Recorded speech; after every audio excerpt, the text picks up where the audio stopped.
खोजी टीवी के मुअज़्ज़िज़ दोस्तों, मैं हूं माजिद मलिक और आप तमाम देखने और सुनने वालों को अस्सलाम वालेकुम। नाज़रीन गिरामी, चीफ जस्टिस ने पीडीएम जमातों की मंजी ठोक कर रख दी है और इस बार ठीक ठाक मंजी ठोकी गई है। हुकूमत की जानिब से मुल्क भर में चारों सूबों और विफाक में एक साथ इलेक्शन कराने की दरखास्त पर समाअत हुई, जिस पर चीफ जस्टिस ने ऐसे मुबहिम रिमार्क्स दिए कि अब हुकूमत खुद हैरान है कि इनके साथ क्या हुआ और अब क्या करना चाहिए।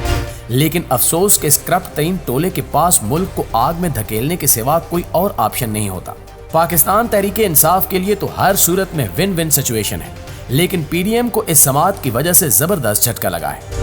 एक तो आज कोर्ट में हुकूमत का झूठ पकड़ा गया और दूसरा चीफ जस्टिस ने कोई फैसला या हिदायत जारी नहीं की, बल्कि एक और तजवीज देकर मामला गैर मुअय्यना मुद्दत तक लटका दिया है। सवाल ये उठता है कि सुप्रीम कोर्ट अब क्या सोचने जा रही है।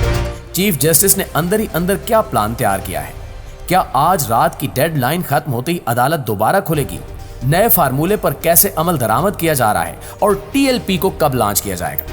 नाज़रीन, आज की इस वीडियो में हम आपको चीफ जस्टिस के खुफिया इरादों के मुतालिक बताएंगे और इसके साथ साथ आपको ये भी बताएंगे कि हुकूमत मुल्क को आग में कैसे धकेल रही है। तो नाज़रीन, पाकिस्तान तहरीके इंसाफ हुकूमत को मुज़ाकरात की मेज पर लाने में कामयाब हो गई है।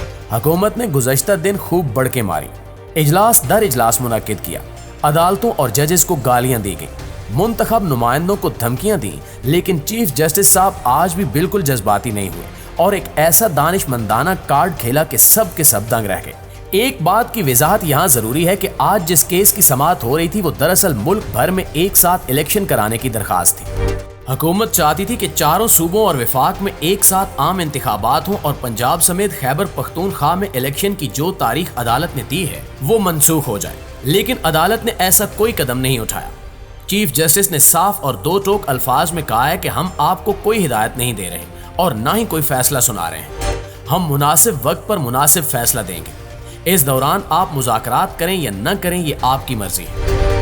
दोस्तों, चीफ जस्टिस के इन रिमार्क से ये बात तो वाज़ेह हो गई है कि 14 मई की तारीख बरकरार है और 14 मई को हर सूरत में इलेक्शंस होने हैं। हुकूमत का तो ये मंसूबा था कि अदालत 14 मई की तारीख मनसूख कर देगी, लेकिन ऐसा कुछ नहीं हुआ और हुकूमत को लेने के देने पड़ गए। आज तक ये सब पार्लियामेंट में अदालत को धमकियां देते रहे और बाहर कहते रहे कि व्हाट इलेक्शन, यानी कौन से इलेक्शन। हुकूमत इंतखाबात के मूड में ही नहीं थी, लेकिन जैसे ही ये सब कमरा अदालत में दाखिल हुए, इनके तेवर ही बदल गए और इनकी सारी बहादुरी ऐसी निकली कि कोई जवाब तक नहीं दे पाया। जो लोग बज़िद थे कि इंतखाबात नहीं होंगे, मुज़ाकरात नहीं हो सकते, उन्होंने अदालत में खुद मुज़ाकरात की तरफ पेशकदमी कर दी। कल इन्होंने जो कुछ काबीना में कहा, पार्लियामेंट में कहा और जो कुछ इत्तेहादियों की मुलाकात में कहा, इस सब से इन्होंने यू टर्न ले लिया है। और वो जो कहते थे कि नहीं मानते, जो करना है कर लो, ये 4 दिन का फैसला है, लेकिन आज इन्होंने हाथ बांध कर कहा कि सर हम हाजिर, हम खादिम, हम नौकर, हम ताबेदार। एक यू टर्न तो हुकूमत ने ये लिया, जबकि दूसरा यू टर्न ये था कि ये बार बार कह रहे थे कि हमें वक्त दिया जाए, हम बात कर रहे हैं। चीफ जस्टिस ने दो टोक अल्फाज में कहा कि आप मुज़ाकरात कर लें, हम आपको वक्त दे रहे हैं। अब ये हुकूमत का कठिन इम्तिहान है कि मुज़ाकरात किए जाते हैं या मजीद ताखीरी हरबे इस्तेमाल किए जाते हैं या फिर मुल्क को आग में धकेला जाता है। नाज़रीन, हमारी इत्तलात के मुताबिक इत्तेहादी जमातों ने तहरीके इंसाफ के साथ बैठने पर रजामंदी जाहिर कर दी है और आज रात को ही पहले दौर का आगाज हो जाएगा, लेकिन हमारे इन्फॉर्मर के मुताबिक पीडीएम टोला एक बार फिर अदालत की आंखों में धूल झोंकना चाहता है। हुकूमत तो चाहती थी कि किसी तरह इनको वक्त मिले और वो ताखीरी हरबे इस्तेमाल करते हुए ये मामला अक्टूबर तक ले जाए। अदालत की डेडलाइन में आधा महीना रहता है, जबकि हुकूमत किसी तरह ये मामला मजीद खींचना चाहती है और इसके लिए एक बारूदी मिसाइल भी लॉन्च कर दिया गया है। नाज़रीन, ये एक ऐसा मिसाइल है जो हुकूमत वक्तन फवक्तन अपने मुफादात के लिए इस्तेमाल करती रहती है। हुकूमत अब अदालत को मुज़ाकरात का झांसा दे रही है। एक तवील अरसा मुज़ाकरात में गुजारा जाएगा और फिर तहरीके लब्बैक पाकिस्तान को लॉन्च किया जाएगा। ये तासुर तो पहले से कायम है कि टीएलपी का वजूद नून लीग की मरहून मिन्नत है। इसका बुनियादी मकसद यही था कि ऐन ऐसे मौकों पर इन्हें मुफादात के लिए इस्तेमाल किया जाए। आज वो मौका एक बार फिर आ चुका है। हमारी इत्तलात के मुताबिक करप्ट तरीन टोले ने हाफिज साद हुसैन रिजवी को लॉन्च करने की तैयारी कर ली है। हाफिज साद हुसैन रिजवी ने 10 तारीख तक मोहलत दी है, जिसके बाद वो सड़कों पर निकलेंगे और पूरा मुल्क ब्लॉक कर देंगे। ये पेशगोई हम अपनी इसी वीडियो के तवस्सुत से कर रहे हैं कि आने वाले 2 हफ्तों में मुल्क भर में शदीद झड़पें होने वाली हैं اور عوام کا باقاعدہ اداروں کے ساتھ زبردست ٹکراؤ ہوگا۔ پورا ملک اور ساری عوام متاثر ہوں گے۔ آپ خود سوچیں کہ آج اپریل کا مہینہ ہے اور جلد یہ مہینہ ختم ہو جائے گا۔ مئی کا آغاز چند ہی دنوں میں ہو جائے گا۔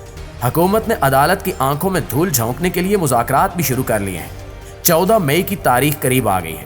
عدالت نے 12 یہ فیصلہ سنایا اور دہرایا ہے کہ 14 مئی کو ہر صورت میں انتخابات ہوں گے۔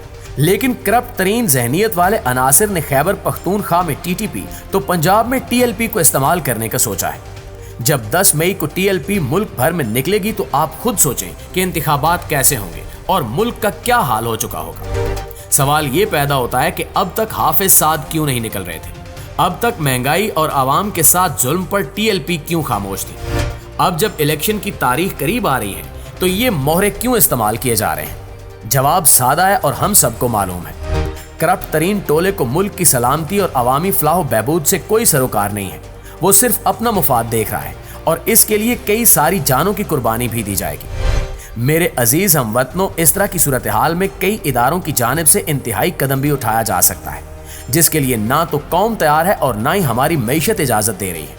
یعنی آپ خود سوچیں کہ صرف ایک شخص کے ڈر اور خوف سے انہوں نے ملک کو کس نیج پر پہنچا دینا ہے۔ ان کا واحد مقصد عمران خان کو مائنس کرنا اور نواز شریف کو پاکستانی سیاست میں دوبارہ ان کرنا ہے، جو آئین و قانون کے بالکل منافی ہے۔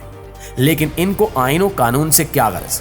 یہ تو مقدس اسمبلی فلور پر کھڑے ہو کر ججز کو گالیاں بھی دیتے ہیں اور دھمکیاں بھی، جبکہ مخالفین سے تو اس قدر ڈرتے ہیں کہ انہیں حال میں داخلے کی اجازت بھی نہیں دیتے۔